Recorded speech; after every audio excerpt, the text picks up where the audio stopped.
Você já sentiu o peso do medo ao ponto de o ar parecer desaparecer dos pulmões? Já se perguntou o que faria se um dia sua fé custasse a própria vida? Eu nunca imaginei que isso aconteceria comigo.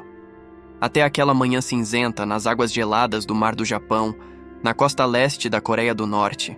Foi tudo o que ouvi antes de sentir o impacto da água. A corrente me puxou com força e o sal queimou meus olhos.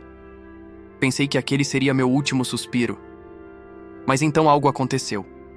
Algo que até hoje ninguém consegue explicar. Seja bem-vindo ao canal Onde o Milagre Começa, porque toda a oração sincera é o início de um milagre. Se inscreva no canal agora e aperte o sininho para não perder nenhum testemunho real.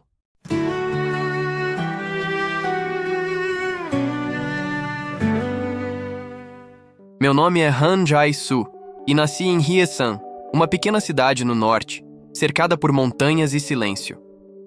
Desde criança, aprendi que havia palavras que nunca deveriam ser ditas: Deus, Jesus, oração. Meu pai era operário em uma fábrica do governo. Minha mãe, costureira. Vivíamos sob vigilância constante. Vizinhos denunciavam vizinhos, e qualquer suspeita de fé podia significar prisão ou desaparecimento. Mesmo assim, em uma noite fria de inverno, tudo mudou. Uma vizinha idosa, Dona Sung-mi, me chamou discretamente em sua casa.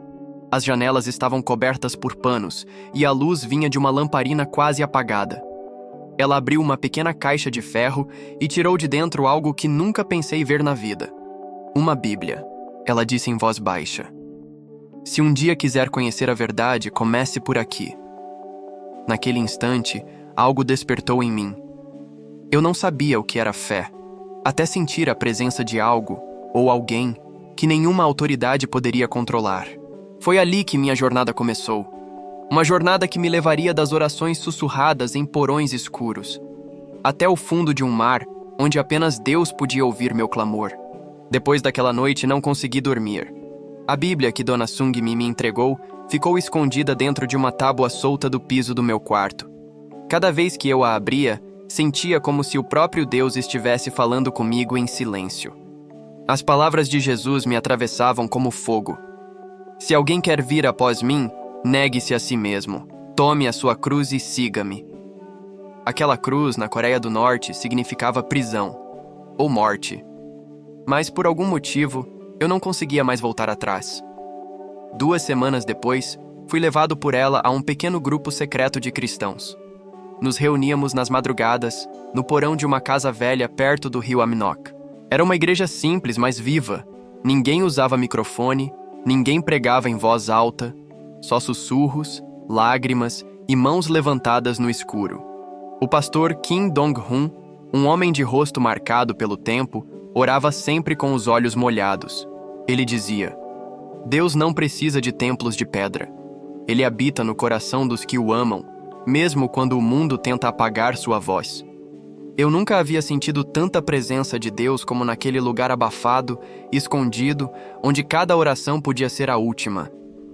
Cantávamos sem som, apenas movendo os lábios. As crianças aprendiam a orar antes mesmo de aprender a ler. E toda vez que saíamos dali, sabíamos que poderíamos não voltar. Um dia, enquanto ajudava a distribuir pequenas páginas da Bíblia traduzidas à mão, percebi algo estranho. Um homem que nunca tinha visto antes nos observava da esquina. Naquela noite, o pastor Kim nos alertou. O governo está investigando a região. Pode ser que precisemos parar por um tempo, mas como parar de falar sobre aquele que me libertou por dentro? Não conseguimos. Continuamos orando, escondendo nossas vozes e nossas lágrimas. Foi numa dessas reuniões, em uma madrugada de domingo, que ouvimos os passos pesados do lado de fora. A porta foi arrombada. Luzes, gritos e o som frio do ferro das algemas. Em poucos segundos, estávamos todos de joelhos, com fuzis apontados para nossas cabeças. Naquela noite, minha fé seria testada pela primeira vez.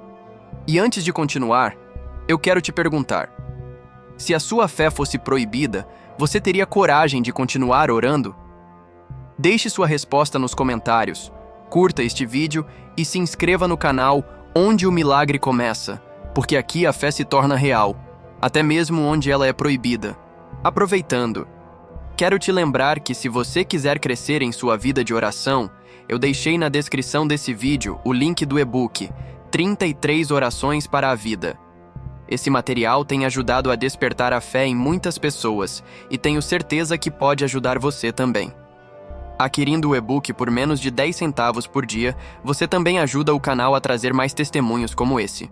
Fomos levados em caminhões fechados, sem janelas, apenas o som metálico das correntes e o frio cortante entrando pelas frestas. Não sabíamos para onde estávamos indo. Alguns choravam, outros apenas murmuravam orações. Eu fiquei em silêncio. Dentro de mim, algo gritava. Não de medo, mas de uma estranha certeza de que Deus ainda estava ali, mesmo nas sombras. Chegamos a um complexo militar em Chongjin, no norte. As celas eram úmidas, com paredes de concreto cobertas de mofo. Os guardas passavam gritando ordens, e qualquer resposta errada custava um soco, ou pior. Fui interrogado por 3 dias seguidos. Me perguntavam quem havia me dado a Bíblia, quem era o líder, onde nos reuníamos. A cada resposta, uma bofetada. A cada silêncio, um chute. No 3º dia, o comandante entrou na sala. Era um homem alto, com olhos frios e voz cortante. Colocou minha Bíblia sobre a mesa, rasgada, suja de lama. "Tudo isso por este livro?"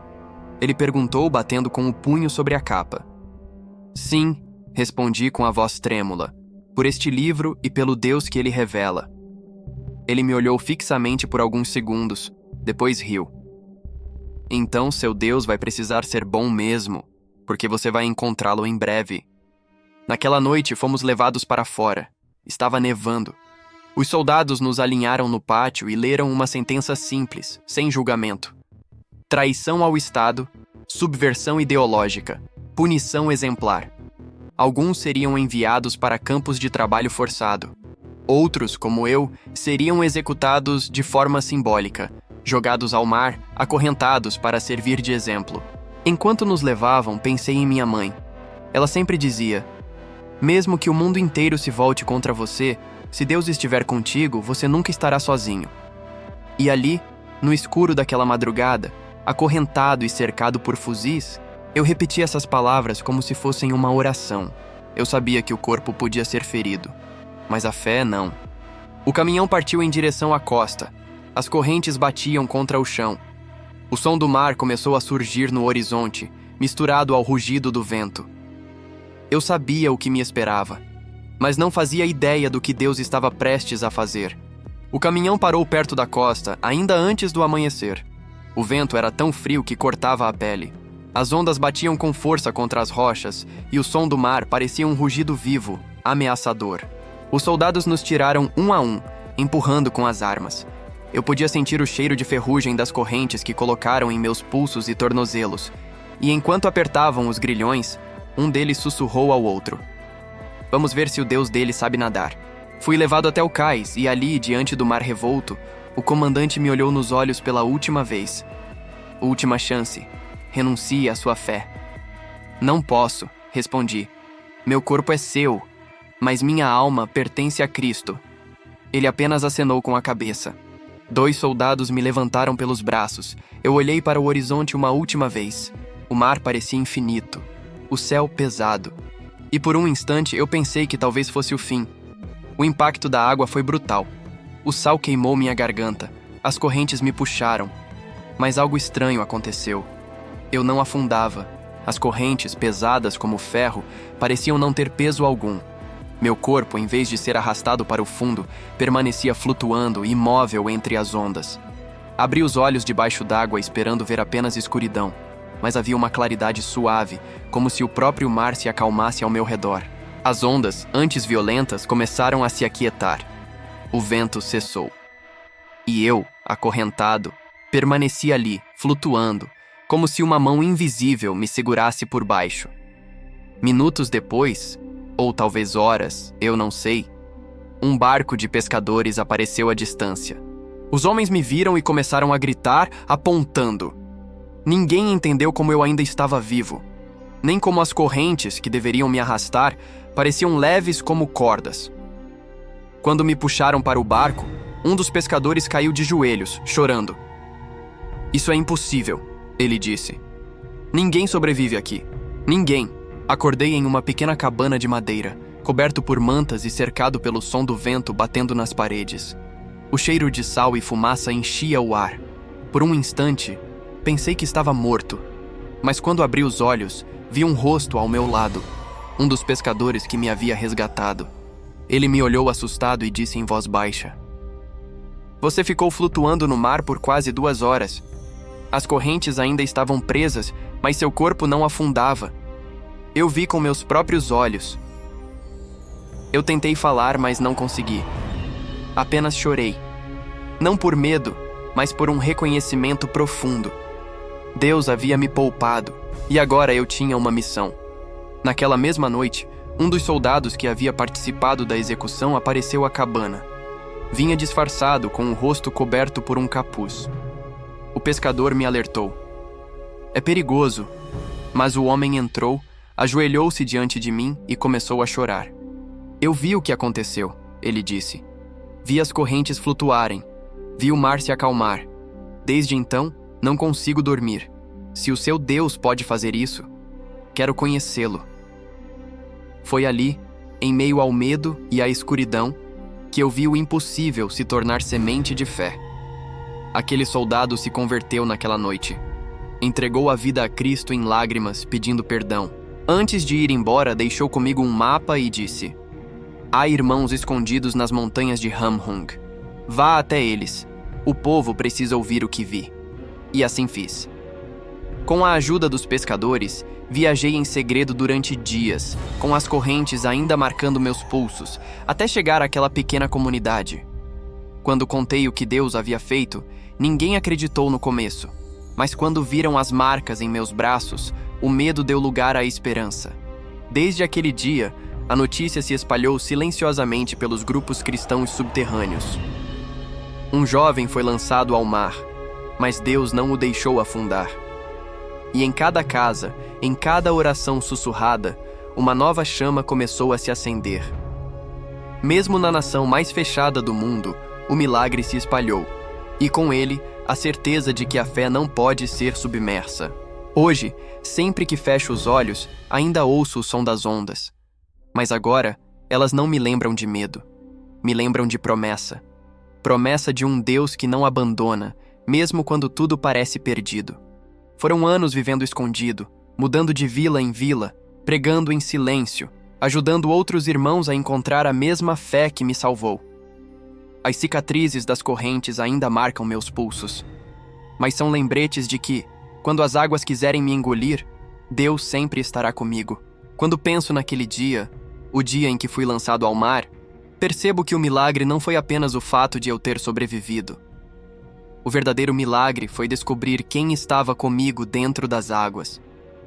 Naquele instante, quando tudo parecia acabado, o versículo de Isaías 43:2 se cumpriu diante dos meus olhos.